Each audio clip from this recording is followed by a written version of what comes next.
kita akan menciptakan suasana kelas yang nyaman untuk belajar. Silakan membuang sampah dan juga merapikan tempat duduk kalian. Setelah membuang sampah, kalian merapikan tempat duduk kalian.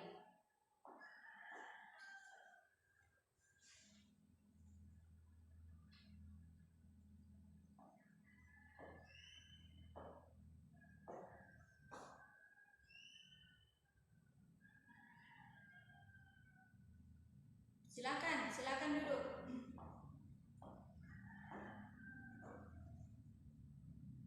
Ibu akan mengecek kehadiran. Apakah ada yang tidak hadir hari ini? Iya, kenapa? Kenapa Rita tidak hadir? Sakit? Oh iya. Semoga Rita cepat sembuh dan kalian juga harus menjaga kesehatan kalian. Anak-anak di rumah ataupun di sekolah harus menjaga kesehatan kalian. Tetap memakai masker.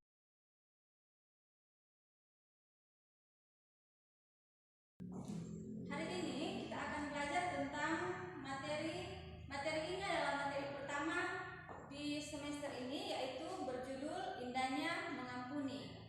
Kalian sebelumnya di kelas 6 SD mungkin ada materi-materi yang berhubungan dengan materi ini. Dan sekarang di kelas 1 ini, di kelas 7 ini, kalian akan belajar tentang indahnya mengampuni.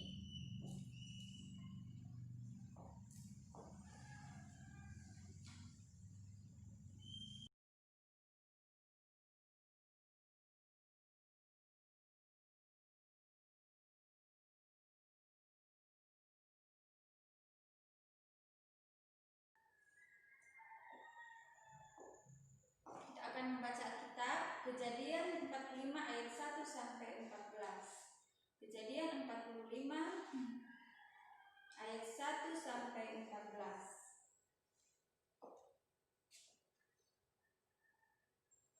Yusuf memperkenalkan dirinya kepada saudara-saudaranya. Ketika itu Yusuf tidak dapat menahan hatinya lagi di depan semua orang yang berdiri di dekatnya. Lalu berserulah ia, "Suruhlah keluar semua orang yang dari sini." Maka tidak ada seorang pun yang tinggal di situ bersama-sama Yusuf. Ketika ia memperkenalkan dirinya kepada saudara-saudaranya, setelah itu menangislah ia keras-keras, sehingga kedengaran kepada orang Mesir dan kepada seisi istana Firaun.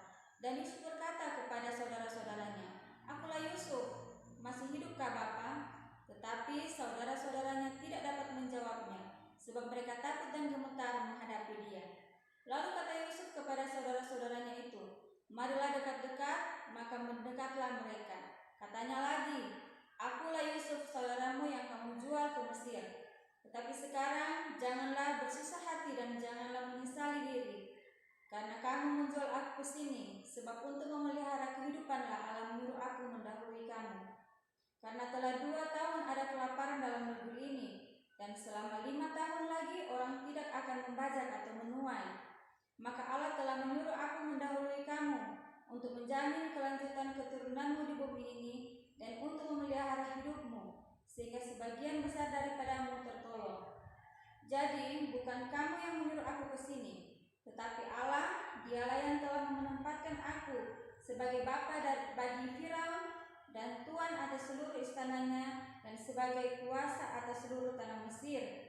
Segeralah kamu kembali kepada bapa dan katakan kepadanya, beginilah kata Yusuf, anakmu, Allah telah menempatkan aku sebagai tuan atas seluruh Mesir. Datanglah mendapatkan aku, janganlah tunggu-tunggu. Engkau akan tinggal di tanah Goshen dan akan dekat denganku, engkau serta anak cucumu, kambing domba dan lembu sapimu dan segala milikmu. Di sanalah aku memelihara engkau, sebab kelaparan ini masih ada 5 tahun lagi. Sebab engkau jangan jatuh miskin bersama seisi rumahmu dan semua orang yang ikut serta dengan engkau. Dan kamu telah melihat dengan mata sendiri dan saudaraku Benyamin juga, bahwa mulutku sendiri mengatakan kepadamu. Sebab itu ceritakanlah kepada segala kemuliaan di negeri Mesir ini dan segala yang telah kamu lihat. Kemudian segeralah bawa bapa kemari. Lalu dipeluknya leher Benyamin adiknya itu dan menangislah ia. dan menangis pula Benyamin pada bahu Yusuf. Kemudian pembacaan yang berikutnya adalah Matius 6 ayat 14 sampai 15. Matius 6 ayat 14 dan 15. Karena itu, jikalau kamu mengampuni kesalahan orang, Bapamu yang di surga akan mengampuni kamu juga. Tetapi, jikalau kamu tidak mengampuni orang, Bapamu juga tidak akan mengampuni kesalahanmu.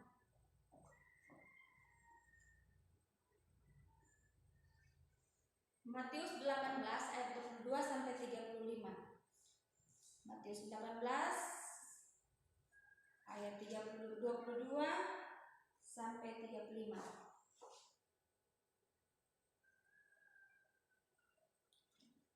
Perumpamaan tentang pengampunan. Yesus berkata kepadanya, "Bukan, aku berkata kepadamu, bukan sampai 7 kali, melainkan sampai 70 kali 7. Sebab hal kerajaan surga seumpama seorang raja yang hendak mengadakan perhitungan dengan hamba-hambanya. Setelah ia mulai mengadakan perhitungan itu, dihadapkanlah kepadanya seorang yang berhutang 10.000 talenta. Tetapi karena orang itu tidak mampu melunasi hutangnya, raja itu memerintahkan supaya ia dijual beserta anak istrinya dan segala miliknya untuk pembayaran hutangnya. Maka sujudlah hamba itu menyembah dia, katanya, 'Sabarlah dulu, segala hutangku akan kulunaskan.' Lalu tergeraklah hati raja oleh belas kasihan akan hamba itu, sehingga ia membebaskan dan menghapuskan hutangnya. Tetapi ketika hamba itu keluar, ia bertemu dengan seorang hamba lain yang berhutang 100 dinar kepadanya. Ia menangkap dan mencekik kawannya itu. Katanya, 'Bayar hutangmu.' Maka sujudlah kawannya itu dan memohon kepadanya, 'Sabarlah dahulu, hutangku itu akan kulunaskan.' Tetapi ia menolak dan menyerahkan kawannya itu ke dalam penjara sampai dilunaskan hutangnya. Melihat itu kawan-kawannya yang lain sangat sedih, lalu menyampaikan segala yang terjadi kepada tuan mereka. Raja itu menyuruh memanggil orang itu dan berkata kepadanya, 'Hai hamba yang jahat, seluruh hutangmu telah kuhapuskan, karena engkau memohonkan kepadaku. Bukankah engkau pun harus mengasihani kawanmu, seperti aku telah mengasihani engkau?' Maka marahlah tuannya itu dan menyerahkannya kepada algojo-algojo sampai ia melunaskan seluruh hutangnya. Maka Bapakku yang di surga akan berbuat demikian juga terhadap kamu, apabila kamu sendiri tidak mengampuni saudaramu dengan segenap hatimu."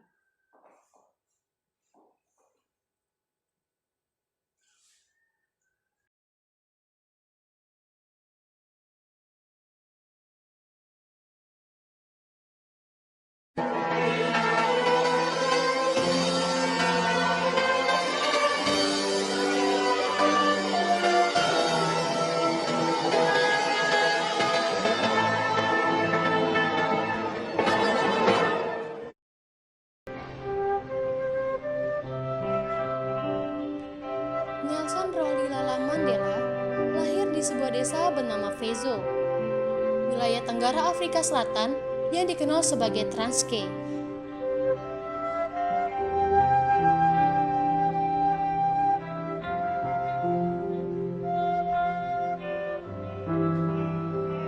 Ia adalah seorang tokoh pejuang Afrika yang ditindas dan diperlakukan secara tidak adil. Selama 27 tahun, Mandela menghabiskan waktunya dengan mendekam di penjara.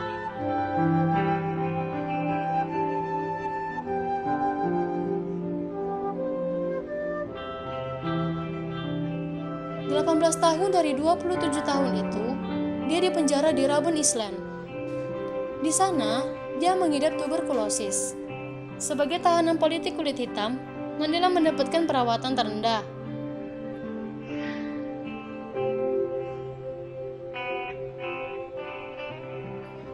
Meski di penjara, ia berhasil mendapatkan gelar sarjana hukum melalui program korespondensi Universitas London.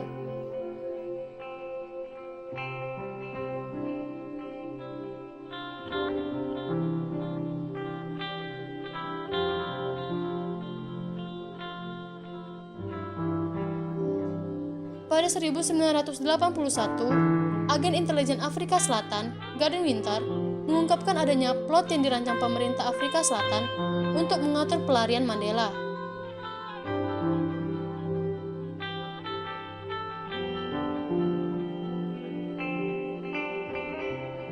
Selama di penjara, Nelson Mandela pernah merasakan hal yang kurang baik dari kepala penjara.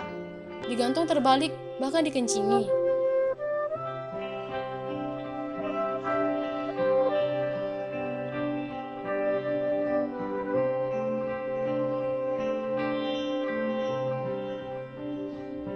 Pada 11 Februari 1990, Nelson Mandela bebas dari penjara dan kemudian terjun ke dunia politik. Dan pada 10 Mei 1994, dia terpilih dan ditetapkan sebagai presiden pertama kulit hitam. Dalam kemenangannya sebagai presiden, orang yang pertama diundang makan malam bersamanya adalah kepala penjara.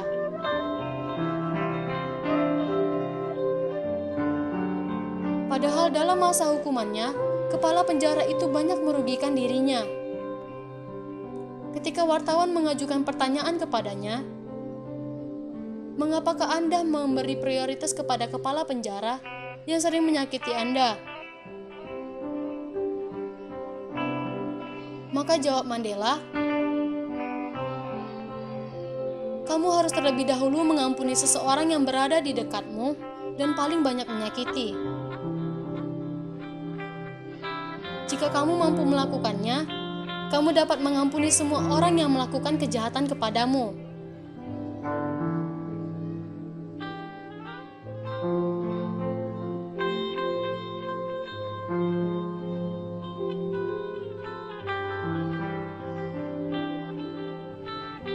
Mengampuni berarti membebaskan dirimu dari kebencian dan membiarkan perasaan damai menguasai dirimu.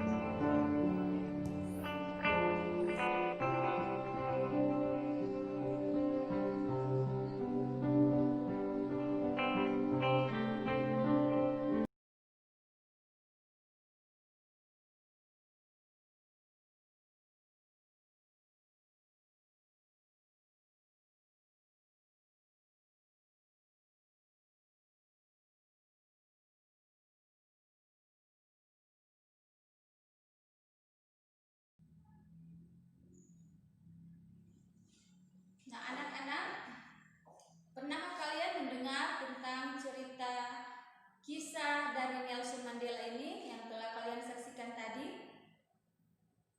Oh iya, jika baru kali ini kalian mendengar atau melihat atau menonton ini kisah dari Nelson Mandela, secara singkat tadi telah dikatakan bahwa Nelson Mandela memberikan pengampunan bagi orang yang telah menyakiti hatinya.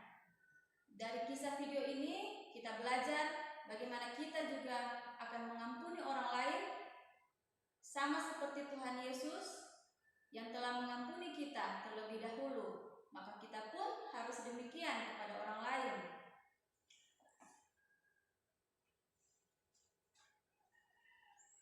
Sekarang Ibu membagi beberapa kelompok, 3 orang dalam kelompok kecil, dan kita pun akan membahas beberapa pertanyaan yang akan disajikan dalam LCD atau slide.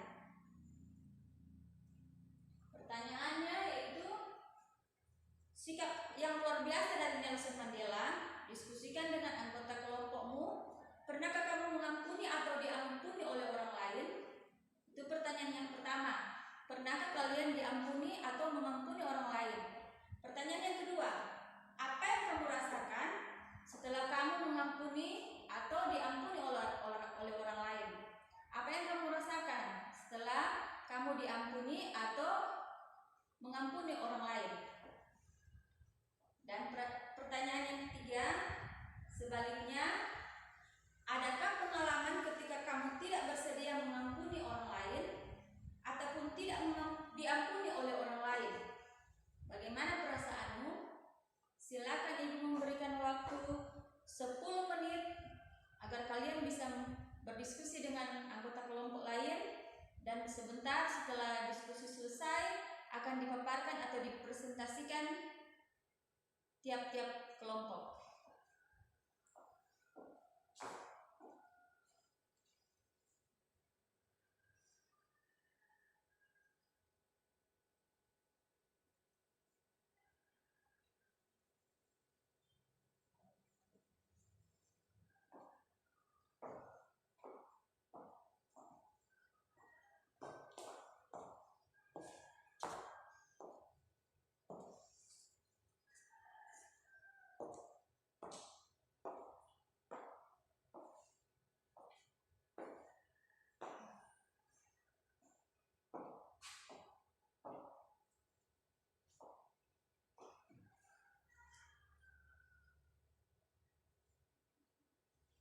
Silakan tiap kelompok mempresentasikan hasil diskusinya.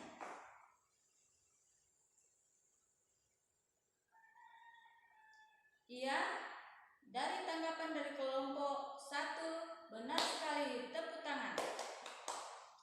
Kemudian kesempatan bagi kelompok 2.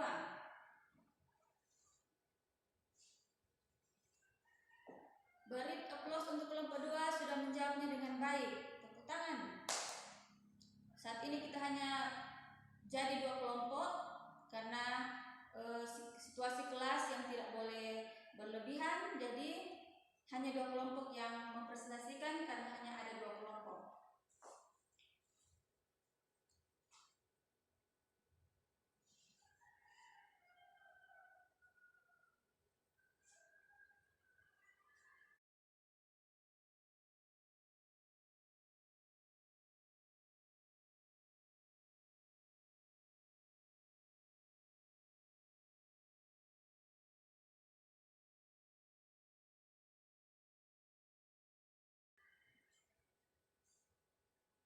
Kita akan belajar tentang mengampuni.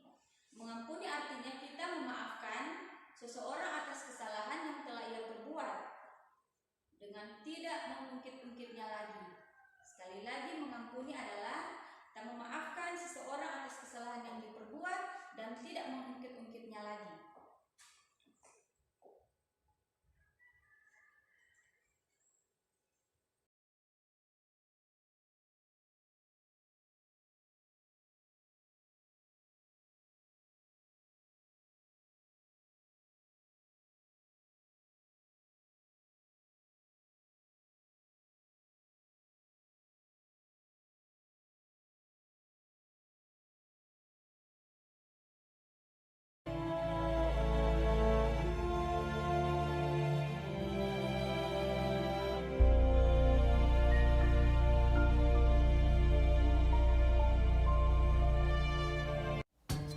Adapun Yakub, ia diam di tanah Kanaan. Keturunan Yakub, Yusuf tatkala berumur 17 tahun, jadi masih muda, biasa menggembalakan kambing domba bersama-sama dengan saudara-saudaranya, bahwa ayahnya lebih mengasihi Yusuf dari semua saudaranya, sebab Yusuf itulah anaknya yang lahir pada masa tuanya. Dan ia menyuruh membuat jubah yang maha indah bagi dia. Maka iri hatilah saudara-saudaranya kepadanya, dan tidak mau menyapanya dengan ramah. Pada suatu kali bermimpilah Yusuf. Diceritakannya kepada saudara-saudaranya. Dengarkan mimpi yang kumimpikan ini. Tampak kita sedang di ladang mengikat berkas-berkas gandum. Lalu bangkitlah berkasku dan tegak berdiri. Kemudian datanglah berkas-berkas kamu sekalian, mengelilingi dan sujud menyembah kepada berkasku itu. Aku bermimpi pula. Tampak matahari, bulan, dan 11 bintang sujud menyembah kepadaku. Setelah hal ini diceritakannya kepada ayah dan saudara-saudaranya, maka ia ditegur oleh ayahnya. Mimpi apa mimpimu itu? Masakan aku dan ibumu serta saudara-saudaramu sujud menyembah kepadamu sampai ke tanah? Pada suatu kali, pergilah saudara-saudaranya menggembalakan kambing domba ayahnya dekat Sikem. Maka Yusuf menyusul saudara-saudaranya itu dan didapatinyalah mereka di Dotan. Dari jauh ia telah kelihatan kepada mereka. Tetapi sebelum ia dekat pada mereka, mereka telah bermufakat mencari daya upaya untuk membunuhnya. Ketika Ruben mendengar hal ini, sebab itu katanya, "Janganlah kita bunuh dia." ia ingin melepaskan Yusuf dari tangan mereka. Baru saja Yusuf sampai kepada saudara-saudaranya, mereka pun menanggalkan jubah Yusuf, jubah maha indah yang dipakainya itu. Dan mereka membawa dia dan melemparkan dia ke dalam sumur.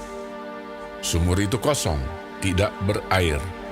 Yusuf diangkat ke atas dari dalam sumur itu, kemudian dijual kepada orang Ismail itu dengan harga 20 shikal perak. Lalu Yusuf dibawa mereka ke Mesir. Ketika Ruben kembali ke sumur itu, maksudnya hendak melepaskan Yusuf dari tangan mereka dan membawanya kembali kepada ayahnya. Ternyata Yusuf tidak ada lagi di dalamnya. Lalu dikoyakkannya lah bajunya, katanya, Anak itu tidak ada lagi. Kemanakah aku ini? Kemudian mereka mengambil jubah Yusuf dan menyembelih seekor kambing, lalu mencelupkan jubah itu ke dalam darahnya. Jubah maha indah itu mereka suruh antarkan kepada ayah mereka. Ketika Yakub memeriksa jubah itu, ia berkata, Ini jubah anakku. Binatang buas telah memakannya.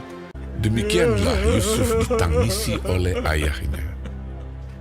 Dan berkabunglah ia berhari-hari lamanya. Adapun Yusuf, ia dijual oleh orang Midian itu ke Mesir, kepada Potifar, seorang pegawai istana Fir'aun, kepala pengawal raja.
Dihapuskan dosaku hanya oleh darah Yesus.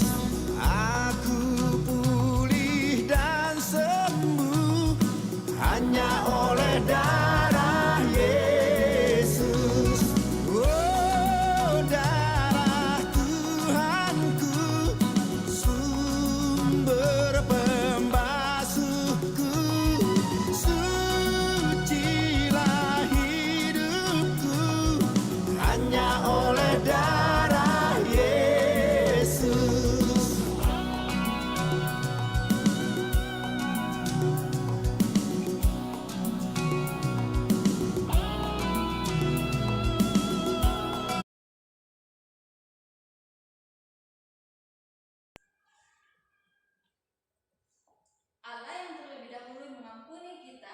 Dia yang mengirimkan Yesus Kristus untuk menyelamatkan kita.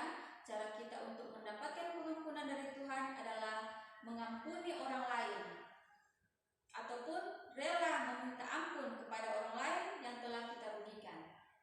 Jadi Allah yang terlebih dahulu mengampuni kita, Dia mengirimkan Yesus Kristus supaya menyelamatkan kita. Cara kita untuk membalasnya yaitu kita mengampuni orang lain ataupun meminta ampun atas kesalahan yang telah kita perbuat.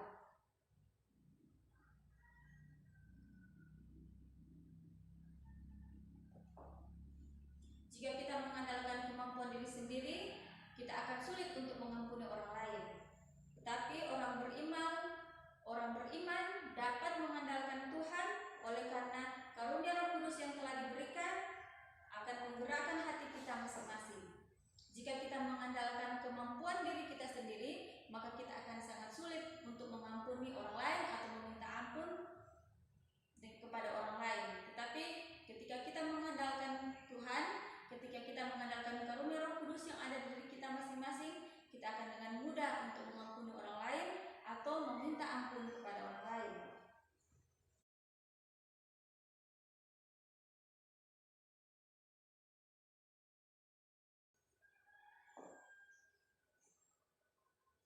Nah, setelah kita telah belajar tentang indahnya mengampuni, apa yang bisa kalian simpulkan dari pelajaran saat ini?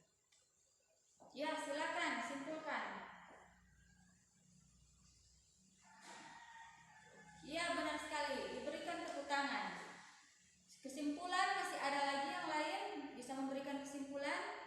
Tadi dari Rika, sekarang Yosef memberikan kesimpulan. Iya, benar sekali. Tepuk tangan untuk Yosef yang telah memberikan kesimpulan dari dua teman kita tadi. Benar bahwa kita harus mengampuni orang lain. Kita harus merasa diri orang yang rendah, orang yang rendah hati, orang yang peduli, dan orang yang berdisiplin dengan sesama kita. Nah, sebelum kita mengakhiri, Ibu undang semua berdiri, kita akan menyanyi.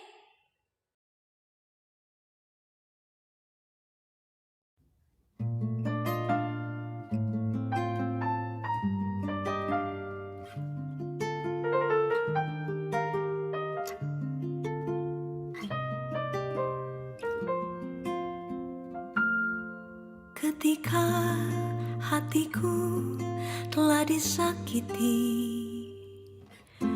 ajarku memberi, hati mengampuni.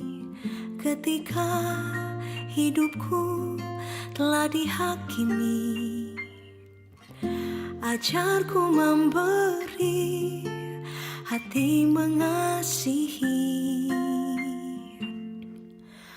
Ampuni bila kami tak mampu mengampuni yang bersalah kepada kami, seperti hati Bapa mengampuni, mengasihi, tiada pamrih.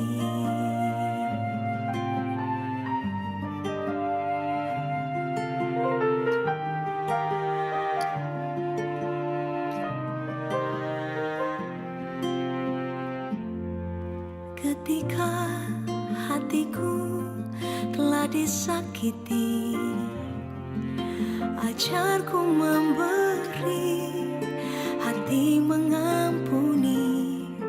Ketika hidupku telah dihakimi, ajarku memberi, hati mengasihi.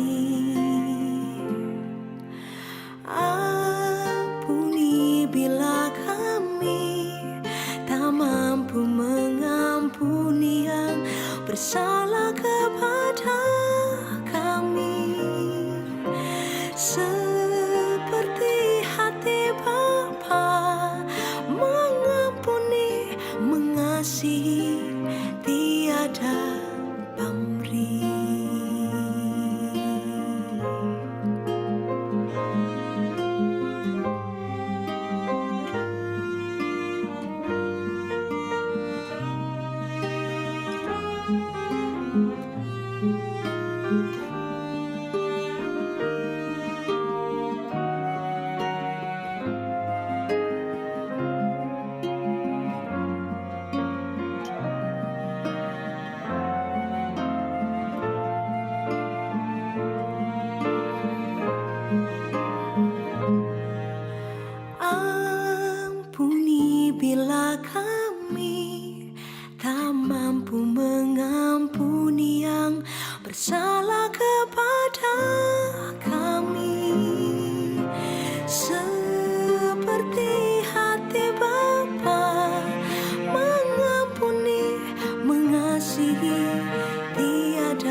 Kita berdoa.